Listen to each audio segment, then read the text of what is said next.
সুপ্রিয় দর্শক, আসসালামু আলাইকুম। অন্তর্বর্তীকালীন সরকারের উপদেষ্টাদের ক্ষমতার লোভে ধরেছে, এই কথা আমি অনেকবার বলেছি। শুধু আমি না, অনেকেই বলছেন। এখন তাদের কথাবার্তা এরকম যে মনে হচ্ছে তারা ৫ বছর ক্ষমতায় থেকেই যাবে, মানে এর আগে তারা ক্ষমতা থেকে নামবে না। একজন উপদেষ্টা, মৎস্য ও প্রাণী সম্পদ মন্ত্রণালয়ের উপদেষ্টা ফরিদা আক্তার, তিনি বললেন যে কে বলল, মানে গ্রামে গঞ্জে ঝগড়া হয় না, তখন বলে না, এই আমার এই কথা কে বললি রে, কে বললি রে, ওই টাইপের।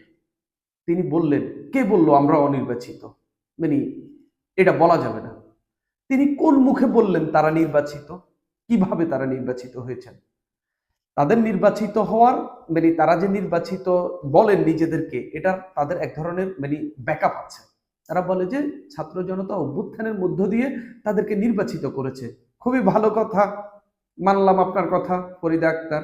শুধু আপনি না, আরো অনেকেই বলেন, আপনাদেরকে যারা সাপোর্ট করে তারা বলেন, মানলাম। এখন আওয়ামী লীগ যদি রক্ত ঝরিয়ে আপনাদেরকে সরিয়ে ক্ষমতায় বসে যায়, তাহলে তারাও যদি ক্ষমতায় বসে বলে রক্ত দিয়ে আমরা আমাদের ক্ষমতা, মানে ক্ষমতায় পুনর্বহাল হয়েছে, কি করবেন তখন? তার মানে কি?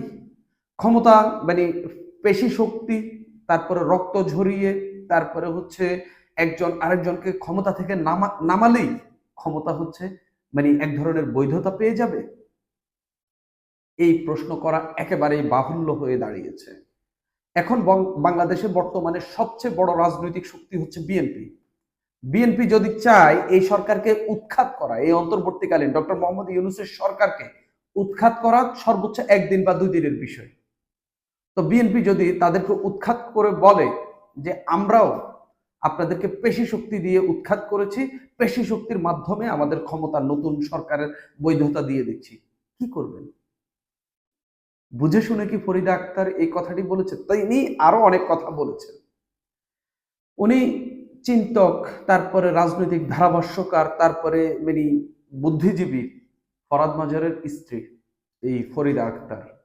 তো এখন আমার প্রশ্ন হলো, ফরাদ মাজার কি ওনাকে কিছু পড়ান না, নাকি ফরাদ মাজার পড়ানোর ফলে উনি আসলে এই বক্তব্যগুলো দিচ্ছেন?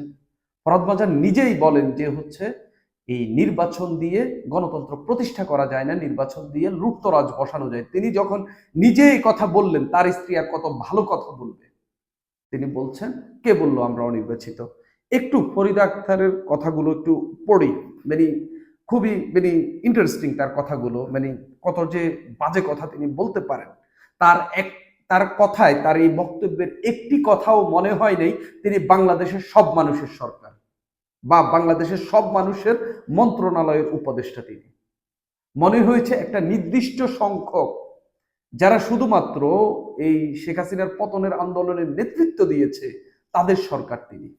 দেখেন তিনি কি বলেছেন, জুলাই অভ্যুত্থানকারী ছাত্র জনতা এই সরকারকে নির্বাচিত করেছে।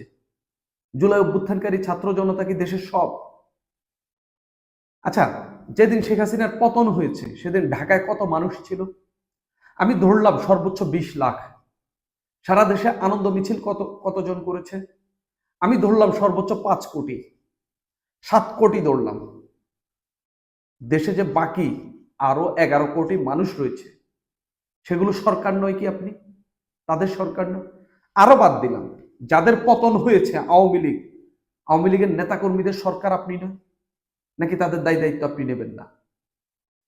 কত বড় বাকওয়াস ফালতু কথা একজন উপদেষ্টার মুখ দিয়ে বের হতে পারে, এটা তার স্পষ্ট প্রমাণ।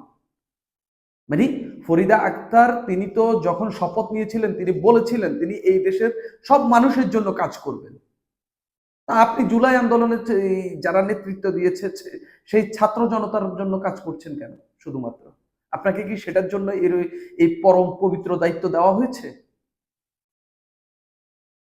তিনি আরো বলেছেন, কাজে এই সরকারের দায়িত্ব হলো ছাত্র জনতার চাহিদা মেটানো। কে বলেছে আপনাকে? আপনি কি এটা দিয়ে শপথ নিয়েছিলেন যে আমি শপথ করিতেছি যে এই সরকার যতদিন ক্ষমতায় থাকবো, এই সরকারের থেকে আমি ছাত্র জনতার চাহিদা মেটাবো? আপনি কি এটা শপথ নিয়েছেন সংবিধানে হাত দিয়ে? তাহলে তো আপনি আমার সরকার হচ্ছেন না। আমার মতো এরকম আরো অনেকজনের সরকার হচ্ছেন না। যাদের পতন হয়েছে আওয়ামী লীগ, সেই আওয়ামী লীগের নেতাকর্মীদের সরকার হচ্ছেন না। কিংবা যারা জুলাই অভ্যুত্থান করেও এই অভ্যুত্থান থেকে বিচ্ছিন্ন হয়ে গেছে, যারা আলাদা হয়ে গেছে, যারা এখন বৈষম্য বিরোধী ছাত্র আন্দোলন বলেন, জাতীয় নাগরিক কমিটি বলেন, বিএনপি বলেন, জামাত বলেন, তারপরে নতুন রাজনৈতিক দল এনসিপি বলেন, তাদের উপর খুবই বিরক্ত। তাদের সরকার নয় কি আপনি? তিনি আরো বললেন, আমরা অনির্বাচিত। এই কথা কে বলল? ওই যে আগে যেটা বললাম, গ্রামে বা গ্রামে গঞ্জে মানুষে মানুষে যখন ঝগড়া হয়, তখন একজন আরেকজনকে কটু কথা বললে মানে মেজাজ হারিয়ে বলেন, এই কে বললো রে, কে বললো রে। এখন মানে তাকে অনির্বাচিত বলাতে তার খুব গায়ে লেগেছে। তিনি বললেন, কে বললো এই কথা?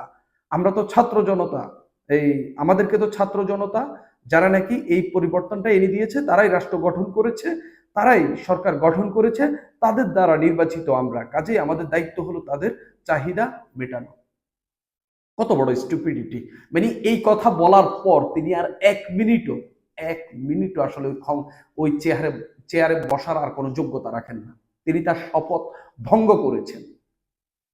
আপনি একেবারে বাংলাদেশের নাগরিক, বাংলাদেশের মানুষ, একেবারে শিশু থেকে বৃদ্ধ সব মানুষের মন্ত্রী আপনি, সব মানুষের উপদেষ্টা আপনি। আপনার কেন দায়িত্ব হবে ছাত্র জনতার চাহিদা মেটানো? এই কথার মধ্য দিয়ে আপনি নতুন করে প্রমাণ করেছেন এই যে নতুন যে দলটি এসেছে, এটা আর একটা কিংস পার্টি, এবং যাদেরকে সরকার স্পষ্টত সহায়তা করছে। এখন ছাত্র জনতার চাহিদা কি? তারা তো নতুন দল করেছে। আসিফ নাহিদ, এই আসিফ মাহমুদ না, তিনি তো এখন উপদেষ্টা রয়েছেন, নাহিদ ইসলাম, সার্জিস আলম, তারপরে হাসনাত আব্দুল্লাহ, আব্দুল হান্নান মাসুদ, তারপরে আখতার হোসেন, ওরা সবাই মিলে তো দল করেছে। এখন তাদের চাহিদা কি? এই দলটাকে গোছায় টোছায় সুন্দর মতো আগামী নির্বাচনের মধ্য দিয়ে ক্ষমতায় বসানো। তো ফরিদা আক্তার আপনি তাদেরকে ক্ষমতায় বসাই দেন, শুধুমাত্র সেই কাজটা করাই বাকি রাখছেন, তো এটা করে দেন। মানে এটার জন্যই আপনাকে মানুষ ক্ষমতায় বসিয়েছে। এর আগে প্রধান উপদেষ্টাও বলেছিলেন যে তিনি ছাত্র জনতার দ্বারা নির্বাচিত, অর্থাৎ এই জুলাই অভ্যুত্থানে যারা নেতৃত্ব দিয়েছেন তাদের মধ্য দিয়ে নির্বাচিত। এটা পুরো দেশের মানুষকে রিপ্রেজেন্ট করে না। প্রধান উপদেষ্টাকেও বলছি, তারপরে তার উপদেষ্টা এই যে ফরিদা আক্তারকেও, ফরাদ মাজারের স্ত্রী ফরিদা আক্তারকেও বলছি, আপনি সবার উপদেষ্টা হতে পারেননি। তিনি বলেন, যতবারই আমি ওদের কথা শুনি ততবারই আমার কাছে মনে হয় যে এটা আমাদের প্রতিজ্ঞার মতো নিতে হবে, বিচার যদি হয় ওরা অন্তত শান্তি পাবে। মানে তিনি এখন এইসব ভাওতাবাজি করছেন। তো এই বিষয়ে বিএনপি একটা প্রতিক্রিয়া দিয়েছেন। বিএনপির স্থায়ী কমিটির সদস্য সালাউদ্দিন আহমেদ তিনি এই বিষয়ে একটি কথা বলেছেন।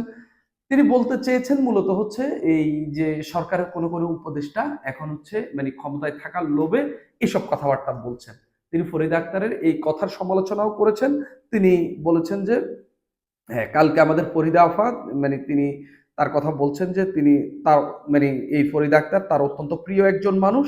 তিনি বলছেন ফরিদা আপা একজন উপদেষ্টা, আমাদের সঙ্গে খুবই ভালো সম্পর্ক, সেজন্য আমি সমালোচনা কম করতে চাই। ভালো সম্পর্ক সেজন্য তিনি বেশি সমালোচনা করেননি। ওনারা নাকি নির্বাচিত হয়েছেন। তো সালাউদ্দিন আহমেদ প্রশ্ন করছেন, কিভাবে? গণ অভ্যুত্থানের মাধ্যমে ওনাদের নির্বাচিত করেছে জনগণ, তাহলে এদেশে নির্বাচন কমিশন আছে কেন? মানে তিনি বললেন যে যদি গণ অভ্যুত্থানের মধ্য দিয়েই নির্বাচিত হওয়া যায়, তিনি খুবই ডিপ্লোম্যাটিক একটা জবাব, একটা প্রতিক্রিয়া দিয়েছেন। যদি গণ অভ্যুত্থানের মধ্য দিয়ে যদি নির্বাচিত হওয়া যায়, তাহলে এই দেশে নির্বাচন কমিশন আছে কেন? বিএনপির তো নির্বাচন কমিশন লাগবে না। ঠিক আছে, আপনারা অভ্যুত্থান করে ক্ষমতায় বসেছেন, বিএনপি আরেকটা অভ্যুত্থান করে আপনাদেরকে নামিয়ে দিয়ে তারা আগামী দিন ক্ষমতায় বসে যাবে। খুবই বাস্তব। আপনারা যদি বলেন যে অভ্যুত্থানের মধ্য দিয়ে আপনারা নির্বাচিত, এই অভ্যুত্থান তাহলে দেশে প্রতিদিন হবে, দেশে প্রতিদিন হবে, প্রতিদিন ক্ষমতা চেঞ্জ হবে। মানে এটা কোনো নাকি হচ্ছে একটা রাষ্ট্রের ক্ষমতা পালা বদলের নাকি ক্রাইটেরিয়া হইতে পারে। আপনাদের খায়েশ থাকলে ক্ষমতা, আপনারা যদি ক্ষমতায় থাকতে চান তাহলে আপনারা নির্বাচন দিয়ে আসেন না। এখনই উপদেষ্টা পরিষদ থেকে পদত্যাগ করে আপনারা নতুন দল এনসিপিতে যোগ দেন, যোগ দিয়ে আপনারা এখান থেকে নির্বাচিত হয়ে আসেন, ক্ষমতায় বসেন, আগামীকার ভালো মন্ত্রণালয় নিয়ে ঢুকেন।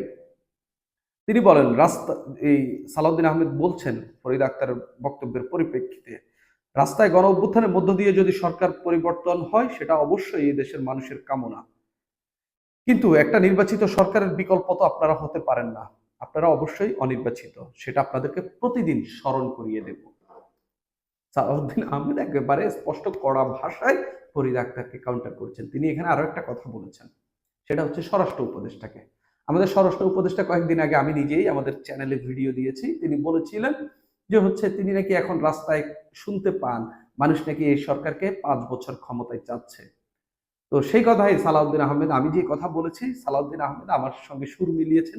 আমি জানি যে তিনি আমার কথাটি শুনেননি, তিনি নিজে থেকে এটাই আসলে বলার কথা আর কি, যে তার পদত্যাগ চাওয়া হয়েছে তিনি সেটা শুনেননি, তার জানাজা হয়েছে সেটা তিনি শুনেননি, কিন্তু তাকে 5 বছর ক্ষমতায় রাখতে চায় মানুষ, সেটা তিনি শুনেছেন। তো যদি মানুষের কথায় আপনি এতই আমল করা ব্যক্তি হইতেন, তাহলে তো যখন আপনার পদত্যাগ চেয়েছিল তখন আপনি সরে যাইতেন, যখন আপনার জানাজা হয়েছে তখন আপনি সরে যাইতেন, আপনি সরেননি তো। তো এই কথা শুই না কেন আপনি প্রচার করছেন? আদৌ কি শুনেছেন কিনা সেটাও বড় প্রশ্ন। তবে স্পষ্টত আমার কাছে যেটা মনে হচ্ছে, এই উপদেষ্টাদের কেউ কেউ এখন এইসব কথাগুলো বলা শুরু করেছে। তার মানে কি তাদের মধ্যে নিশ্চয়ই ক্ষমতার লোভ ঢুকেছে। তারা এই যে উড়ে এসে জুড়ে বসে এখন ক্ষমতায় বসে গেছে, এটা দীর্ঘায়িত করতে চাচ্ছে। এর বাইরে তো এই সব কথা বলার কোনো কারণ নেই, তাই নয় কি? যদি এরকম হয়ে থাকে তাহলে বাংলাদেশের কপালে আসলেই দুর্ভাগ্য রয়েছে। এবং তারা যেটা দাবি করছে ছাত্র জনতা রক্ত দিয়ে তাদেরকে এখানে বসিয়েছে, এই উপদেষ্টাদের কতজনের পরিবার রক্ত দিয়েছে যার জন্য তারা উপদেষ্টা পরিষদে এসেছে। এখানে আমি বলতে পারি শুধুমাত্র আন্দোলনে অ্যাক্টিভলি ছিলেন আসিফ নজরুল, আমি আসিফ মাহমুদ, সজীব ভুঁইয়া, তারপরে হচ্ছে মাহফুজ আলম এবং নাহিদ আগে এতদিন ধরে ছিলেন, আমি তাদের কথা বাদ, তারা তো মানে আন্দোলনের নেতৃত্ব দিয়েই ক্ষমতায় গিয়েছেন। আসিফ নজরুল, রেজওয়ানা হাসানের 2-1টি কর্মকাণ্ড ছাড়া আর কে এই আন্দোলনের সঙ্গে যুক্ত ছিলেন? তো আপনার উড়ে এসে জুড়ে বসেছেন। উড়ে এসে জুড়ে বসা সরকার বা হচ্ছে অভ্যুত্থানের মধ্য দিয়ে একটা অন্তর্বর্তীকালীন সরকার, যে সরকারের নাম অন্তর্বর্তীকালীন সরকার, যেই সরকারের নাম নির্বাচিত সরকার নয়, সেই অন্তর্বর্তীকালীন সরকার কখনো দেশে নির্বাচিত দাবি করতে পারে না, তাদেরকে মানুষ অনির্বাচিত বলবে, দীর্ঘদিন ক্ষমতায় থাকলে অবৈধ বলে নামিয়ে দেবে। যেমনটা যেমনটা শেখ হাসিনা যেভাবেই থাকুক, একটা ভুজুং বাজুং নির্বাচন দিয়ে হইলো তো সে সাংবিধানিকভাবে তার বৈধতাটা আদায় করে নিয়েছিল। নির্বাচন ভালো খারাপ সেটা সেটা দেশের মানুষ জানে, কিন্তু সে তো সাংবিধানিকভাবে বুঝ দিয়া সে তো ক্ষমতায় ছিল। আপনাদের তো সেই বুঝও নেই, আপনারা শেখ হাসিনার চেয়েও অতর। এভাবে নিজেদেরকে আসলে বৈধতা দিতে পারবেন না। বৈধতা দিতে হইলে যেই সংবিধানের আলোকে শপথ নিয়েছেন, আর সংবিধান না থাকলেও নির্বাচন ছাড়া কোনো বৈধতা আপনাদেরকে কেউ দিতে পারবে না। সুপ্রিয় দর্শক, আজ এই পর্যন্তই।